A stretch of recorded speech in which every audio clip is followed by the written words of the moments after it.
2. Hello, everybody. I'm Jimmy Mathis, sitting in for Richard Sher as he rehabs. He'll be back with us shortly. Welcome to Square Off, jam-packed show today. Let's welcome the panel. Andy Frank, former deputy mayor. Tarsha Fitzgerald, media strategist. Hassan Giordano, Mr. Politics. And Tyrone Keys, Mr. Everything. Right, Tyrone? You guys, thank you very much for your time today. We do have a lot to get to. I want to start with City State's Attorney Ivan Bates holding a town hall last week, moderated by TJ Smith from WBAL Radio. Not the first one of these that Ivan has done, talking about juvenile crime. And we kind of want to peel the onion back on this because there was a lot that came out of this town hall. Depending on what numbers you look at and what numbers you believe, juvenile crime is a little bit on the decline. There's a lot of ambiguity on how you read into that. But Hassan, I will kick this off with you. Are we heading in the right direction with juvenile crime and the numbers and just sort of the messaging that came from the city state's attorney last Tuesday? Well, look, Jimmy, for the message going out there as if somehow or some way the juvenile crime is decreasing is absolutely ridiculous. We're seeing the numbers in the state's attorney's office. 2023, we had a total of a little over 300 juveniles that we prosecuted. The very next year, it jumped to 600 and some juveniles. And just last year, it went over 1,000 juveniles prosecuted. Now, mind you, there's a difference between the juvenile and the adult system. These 1,100 that we prosecuted last year was not all of the juveniles that came through and got arrested. Remind you, DJS is getting the juveniles first. It depends on their charges and whether DJS sends it for prosecution to our office. I think at the end of the day, the law that was passed by the governor and the legislature made some good tweaks. But at the end of the day, until we change the process that DJS is the gatekeeper of the juvenile system and start putting that back into the hands of the courts and judges to make that decision, then we're going to continue to have these problems year after year. Andy? Yeah, there's not that much I can contribute to this subject, but I remember when I was in City Hall and the crime stat meetings dealing with repeat violent juvenile offenders, it was just one of the most complex challenges in public safety. We rang our hands over it back then. I think it's clear that Ivan Bates has a point of view, which I think can be described as holding young people accountable, more accountable. Sometimes when I try to understand a complex issue, I kind of frame it within its two extreme points of view. In this case, I don't think they're mutually exclusive. I think you can both have accountability and public safety with like rehabilitation and equity. I don't know the answer, but I do appreciate Mr. Bates. I think it's his so-called solutions-packed approach, which is to host these series of community meetings and conversations to get input from the public to inform the approach they ultimately will take. And Tarsha? There still is not a concrete strategic plan between the Department of Juvenile Services, the Baltimore City Police, and the mayor's office. I am a member of Visit Baltimore, Baltimore Travel Tourism, several different community events. We have met before regarding like the squeegee young children, the violence downtown, how people are scared to come downtown. And basically, I mean, they had that town hall meeting, but Ivan Bates, there has not been a set plan. The numbers are still increasing. They still have not done we suggested maybe more recreational centers, after school programs. It really starts at home as well as in the classroom, but the schools are not getting the support and the funding is not there. And so these kids are acting out because they have nothing to do. And the parents cannot afford to put them in, nice programs. So where is accountability, not only for, it's a lot on the parents and the schools, but also on Department of Juvenile Services, where they just slapping these kids on the wrist. They go to court, they get out, they come back and do the same thing. So the repeat offenders still increases. But nowhere in the town meeting did they set a strategic plan. They did not set a plan for anything. So it continuously, the cycle keeps going on and on. And Tyrone?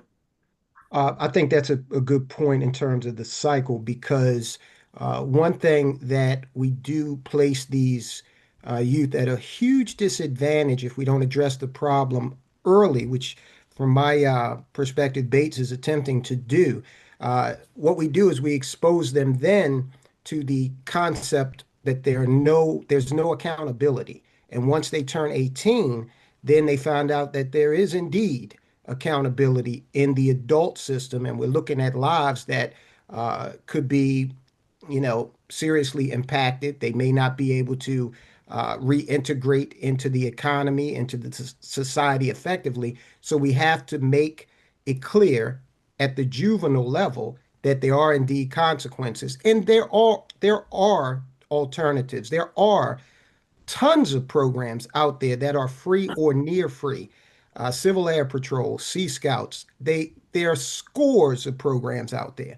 I've been hearing all we need is midnight basketball or a new rec center. Literally been hearing that for 40 years. But Yes. in the meantime, there are programs that, these kids can be introduced to. But I like Bates's approach, but I think that politicians, policymakers have to understand if you're not doing the child any favors by delaying consequences, what you're doing is setting them up for failure once they get into that adult system. And look, the word that's been used over and over and over is accountability, and there really has been none. Department of Juvenile Services is a revolving door with these kids. Ivan Bates came out a couple of weeks ago on WBAL radio talking about holding parents/guardians accountable.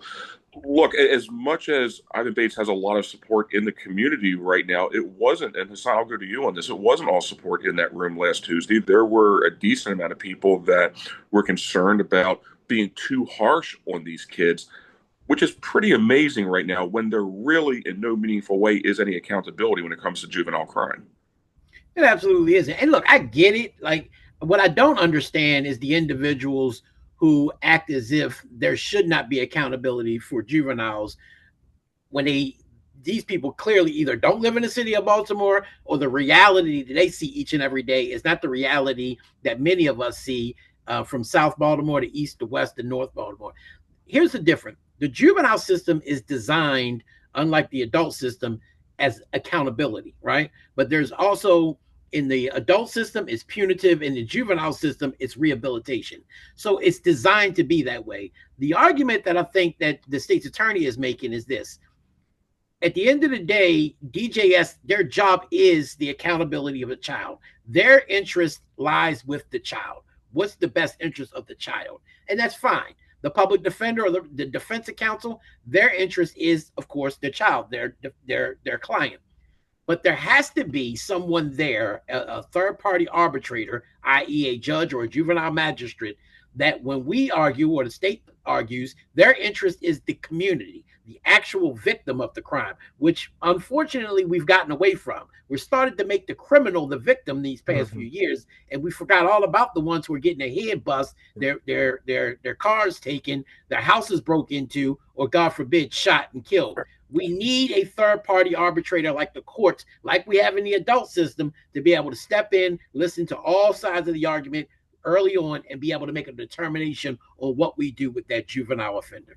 And Andy, I'll go to you next. Look, this isn't a boys will be boys situation anymore. And to Hassan's point, there seems to be some blurring of the lines on exactly who the victim is. And you look right now, we're not talking about misdemeanor offenses. We're talking about carjackings, auto theft, assault, shootings. These aren't quality of life issues anymore. Yeah, I don't have much to contribute beyond the great discussion that's happening. I just the idea that there needs to be consequence, and that people feel that there's a consequence, and that they are being held accountable. You can't change outcomes without there being some consequence for these kinds of crimes that are affecting the quality of life in Baltimore City and whether people want to live here or come here. And Tarsha, you were bringing up squeegee kids. I know that you've worked with tourism and in Baltimore City, and you're very intimately knowledgeable about the media. There is something to perception as reality, and when you have the squeegee kid problem and you have youth crime in the city, there are a lot of people that are not willing to travel to Baltimore City from the counties to go to a game, to go to restaurants. There is a perception as reality in this. I mean, down there in Canton and Fells Point, I do events down at Keystone Corner the last 6 years. Some of my frequent customers stopped coming because right down there in President Street, they were harassed. They were harassed, and then you remember the one gentleman was murdered by a squeegee kid. I mean, they said he got out there and yelled at him. I don't know the whole story, but they have harassed me Right. going to trying to go do a concert. I'm right on President Street, very nice part of Harbor East, right there on President, going towards Canton. And me as a woman, I'm nervous. I sometimes, if I leave early enough to reroute myself when that was happening. They banged on my windshield. You know, if you try to be polite, you be nice, but you know, you gotta set up like years ago. Marion Barry in DC, mayor had set up programs for high school students. They went straight to a government job. I have so many musicians and vocalists that are retiring right now. They never even been to college where they was in the programs that the former mayor set up. Soon as you came out of high school, once you in high school, you started working for the government. They had government programs. They have trade programs. They had after school programs, recreational center. There's only one recreational center that I can recall in Baltimore City. One, and that's the former basketball player. But none of the other people have come back. All these celebrities we had that were from Baltimore has, come back and maybe set up some centers, set up some new places for them to do something. You have to spend money. The parents have to spend money to put their kids in programs, and the parents don't have it. They don't have it. A lot of them are coming from single parent households, so they don't have the extra disposable income to put their son or daughter in gymnastics or football. I mean, where are the politicians or the Department of Juvenile Services are saying, hey, let's have a program, let's have after school programs, let's have a workshop, let's have a after school work, a government program, to help these students. They have absolutely nothing to do. So that's All right, why guys. they're committing the crimes. Appreciate it, Tarsha. Everybody hang tight. We'll continue the conversation on the other side. But right now, let's go to Howard, the voice of Square Off. How you doing, Howard? I'm doing good. Thank you. You know, the law firm of Barry Glazer specializes in personal injury, medical malpractice, and nursing home neglect. Barry's creative TV commercials have made him very recognizable because Barry tells it like it is. You know, and Barry and his team have an in-house doctor and nurse on staff. In fact, you should call Barry before you call the insurance company. Barry gets you top dollar all the time on every case. He's that good. So give the law firm of Barry Glazer a call at 410 547 8568 and let him know you heard about him on Square Off. You know, with so many cars on the road and distracted drivers everywhere, auto accidents are happening constantly. And if you've experienced an accident, the insurance companies can't tell you where to take your car. And that's why more and more drivers are trusting their auto repairs and maintenance to leading edge auto body and mechanical repair. They work on all makes and models and offer free pickup and delivery anywhere in the Baltimore area. Give them a call at 410 443 6433 or visit them at 5807 Falls Road in Mount Washington. They make your car look and run like new again. Now back to you, Jim. Thank you, Howard. Switching gears here, city coming under a lot of fire right now for the $30,000 that was spent for, I believe, 7 or 8 individuals to travel to Las Vegas for the convention for shopping centers. Look, the purpose of the convention is to try to court tourism. Anybody that remotely follows politics in Maryland knows that it's a big party. It's a who's who. The city coming under fire right now, $30,000. I believe they were staying at the Wynn Hotel at $700 a night. There could have been a more frugal way to do this. Tyrone, I'll kick it off with you. Is this red meat, follow the shiny thing, or is there legitimate criticism with the budgetary stance that the city's in right now to be spending this kind of money to travel to a convention in Las Vegas? Well, it seems as though increasingly politicians have figured out how to take what otherwise would be mediocre careers and live the high life off of the taxpayer dime. Is there no Red Roof Inn in Las Vegas? You know, I don't think Howard Johnson's is out there anymore, but is there something equivalent? All right. So, they went over there to a shopping center convention, right? Um, Last time I drove around town, doesn't seem like Maryland has any, or Baltimore has any problem attracting shopping centers, right? Seems to be a mecca. So this was a boondoggle, okay? We're seeing more and more of it. There's a huge amount of disrespect for the taxpayer that politicians are increasingly showing, and it's unfortunate. Hassan, I'll go to you on this. Go ahead. Oh, go ahead, Jim. No, I was just going to say, I mean, look, you're aware of this convention. This is a who's who in Vegas. Is there a point to you need to be at this convention, right? I mean, it's a who's who. It's where the players are. Was there a more efficient way to do it? Just kind of your thoughts on this. Well, look, again, it's apples and oranges when you're talking about the overall budget and the deficit we're facing, as opposed to the money that the Board of Estimates is supposed to be approving for this type of travel, right? So I don't want the citizens and the viewers to kind of misconstrue as if they're taking this money from schools or any other type of budget. Sure. The trainings and things that are paid for government officials, whether they're the electeds or those who are appointed that work within those confines, are necessary, I think, for the furtherment of that government office in many aspects. The issue I have with this particular convention and some of the others is that, again, like you said, it's a shopping center convention. One thing to have the mayor, city council president, who Zeke Cohen this time actually paid out of his own pocket, which is admirable in its sense. It's one thing to have them or the chair of budget and tax going to this type of thing, but to have 6 or 7 city council people who may not even sit on the budget and tax, most of them actually don't, or to have a whole slew of individuals, of government employees going for one actual convention, I think is a waste in many aspects. And what really kills me is the Baltimore Banner spent 2 months and 3 reporters investigating the state's attorney on this exact thing, that their finding was you went to trainings, but you didn't submit it to the Board of Estimates prior to going. And yet in this aspect, not only did the mayor and this group not do it as well, but you had the former chief of staff, who no longer serves in that role, who was thrown on at the last minute, and yet you heard absolutely nothing from the Baltimore Banner, who seems to be just a Scott publication all the way around the board. And Andy, I'll go to you. It's part of, excuse me, the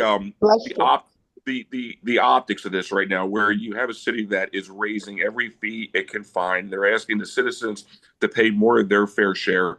To Hassan's point, I don't think any reasonable person is questioning whether there should have been a presence there. But right, the city council president, the mayor, there were a lot of people at this convention that didn't have to be there. The optics of it, where the city's raising fees. They said it was 9 people. They said it was 9 city officials. 9. Yeah, I think the entourage is too large. But I've been to this convention when I was at the Baltimore Development Corporation in the mayor's office. So just let me offer a different perspective. The question is there a return on the investment, particularly of the mayor and the economic development people that are there? And when you go, you need to set up meetings in advance. You need to have those meetings, and you need to follow up on those meetings to see if there are outcomes. And literally, can you do deals to bring restaurants and grocery stores to Baltimore? I've been worked in economic development my entire career, and I define economic development more broadly to include quality of life, specifically retail, because Baltimore City doesn't have the luxury that Montgomery County, Howard County, Baltimore County have in terms of retailers flocking to those counties. In Baltimore, it's a real effort. You have to build relationships, you have to make the right connections, and often you have to negotiate deals and provide subsidies. I think for me, the question is, are there deals coming out of these visits? Are there meetings being scheduled in advance? Is it transparent? Is there follow-up to show that the investment being made is worth it? I will say that having been there, I do think it's important for the mayor and his his economic development team to go. Otherwise, it's sort of unilateral disarmament, because most major cities, every big city sends that kind of delegation, and Baltimore has to have that presence to be there as well. Well, Andy, let me ask you a question. Does the chances of scoring an outcome from such an event Is there a correlation between a good outcome and a fancy hotel? Do the chances go up Yeah, with no, the that's Wynn that's as a fair, opposed fair to, question. you Yep. know, the Hilton Garden Inn? Yeah, no, it's a fair question. Well, and Tarsha, I'll go to you on this. Again, if you have an environment in the city where people are afraid to come to, you look at Port Covington, you look at the restaurants that are leaving Canton, that are leaving Federal Hill. If you don't take care of what we were talking about in the first segment when it comes to juvenile crime and having a city that people want to voluntarily travel to, then it's very hard to get businesses to want to come. Yeah, I mean, I just think it's really ludicrous. 80, we're in an $85 million deficit. And to have, when I did my research, it was 9 city officials that went. And then why pick the most expensive hotel, the Wynn? The most expensive hotel. And then, like last week, I rode past Old Town Mall. It looks a mess. Old Town Mall, North Avenue, all these Old Town Mall was one of the greatest shopping districts. Then downtown, where downtown Baltimore, it's all shackles. It looked a mess. But that's why where's the measurable economic development in Baltimore? I mean, is it really going to be positive results when they come back? Then I read that they even went to an after party. Go ahead, Andy. Go ahead. I was just saying Old Town Mall is a good example of why certain people, maybe not the entourage that is gone, need to be at ICSC. I mean, Aldi in Edmonton Village, Streets on North Avenue, Lidl in Perkins Homes, some of those relationships and deals came out of visits to ICSC. But I think all these are all very fair questions. But to me, it's a question of, is there a return on investment? And the people that attend should be able to talk publicly about what it is that they accomplished while they were there. All right, And guys. to be fair to Tyrone's point, typically they stay at the hotel that the convention is, which in this particular case is the Wynn, so they get a cheaper rate on the room, and the convention is there. So that's why they stayed at the Wynn, because that's where this convention is actually held each year. And that was my experience too, Hassan.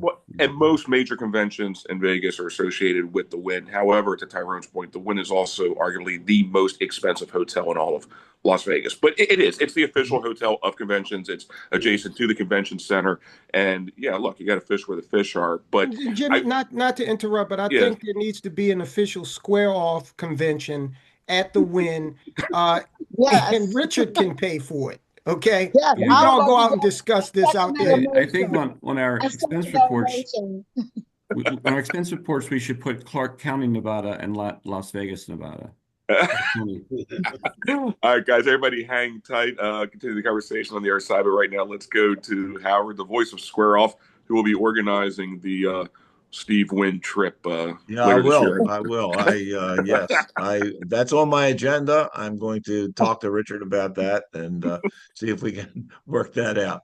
You know, Dr. Kelly Gagan is a well-respected board-certified podiatrist and heel specialist. Foot problems can happen at any age, and Dr. Gagan knows that the appearance of your feet matters just as much as correcting any problem you may be experiencing. And if unsightly toenails embarrass you to wear sandals or open-toed shoes, you may be a candidate for laser treatments that can solve the issue. They're safe, they're painless, and they go right to the cause. And believe me, over-the-counter treatments don't work.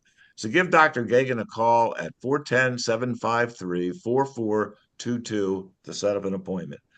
Baltimore is a great diner town, and the Double T diners are always voted #1 in reader polls.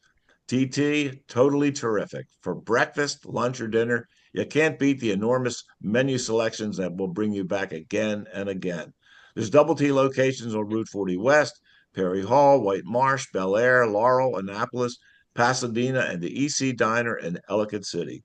Plus, try By the Docks in Middle River on their Monday night lobster specials. All part of the Double T family. Tell them you heard about them on Square Off. Back to you, Jim. Hey, guys, we were talking briefly about the fees going up significantly in the city. Anybody that lives in Baltimore City knows how expensive it is. Property taxes are incredibly high. Auto insurance is higher. And now things to dump trash. Every fee they can think of has gone up. And Tyrone, I think that ties back to what you were saying about just the optics again of if you're asking everybody to give a little more and to live a little, thinner, it's hard when you see like the expenses that just went on out in Las Vegas. Tyrone. Sorry about that. I think that we got to, when you're in a position of public leadership, you have to lead from the front, and you have to set an example. And I've attended plenty of conventions professionally where, I might have had to catch an Uber down to the venue, but because I was cost conscious. But then again, I was dealing with my money, not taxpayer money. Well, Hassan, you brought up, I believe it was the city council president. Did he go on his own dime?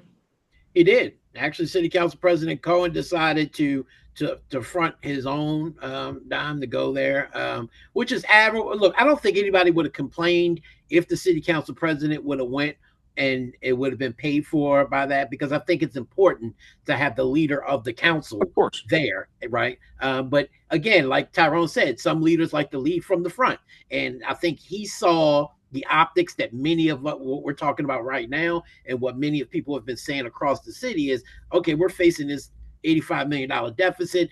You're raising taxes at the same time you're going on a trip to Las Vegas. He understood the necessity of having to go, but he also said and saw an opportunity for him to be able to kind of supplement that with his own fund. So that, again, kudos to him for doing so. Yeah, sure. Hey guys, as we wrap things up here, I'll let everybody jump in on this that wants to go first. Brandon Hyde, the skipper of the Baltimore Orioles, getting fired last week. Orioles definitely tripped out of the gate and continue to keep on tripping. I think they've won one of their last 8 or 9 games. I think most Oriole fans realize what the problem is with the Orioles, which is it's pitching. Your thoughts on getting rid of Brandon Hyde? Generally speaking, I think he was a pretty well-liked manager. Last year, for the first time in many years, Oriole baseball became kind of destination TV during the regular season. Was this an overreaction, or did a change have to be made? I'll let anybody jump in that wants to.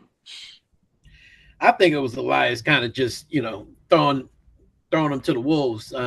It's not going to start and end with the manager. As we see, even after the change, there's still like 1 and 7 since the change. So, and the third worst team in the major leagues. Like you said, Jimmy, it's pitching. It's also batting. It seems like they're getting tight games. They can't even get one run in, and the Orioles just need a revamp. They have an extremely amount of talent. The farm isn't the farm like it used to be back a year or 2 ago. So they're going to have to do a lot more than just firing a coach. And Tyrone, let me ask you this, because I view this as a lack of leadership from the top with the Orioles, right? There were Oriole fans that were waiting for a change. They kind of had it with Angelos. They wanted to see new ownership. The fact that Cal Ripken got back involved in the organization. You had a good skipper with Hyde. They had a good team last year. Holiday. There's just a lot of excitement around this team. And then to see them fire the skipper the way that they did, to the point that he couldn't even address the team. I just think the optics of this was really bad. And maybe I'm reading too much into it. I don't know. No, It feels like a misstep for the Orioles. No, I think it could have been handled better. I think any reasonable person would definitely agree, based on what we know.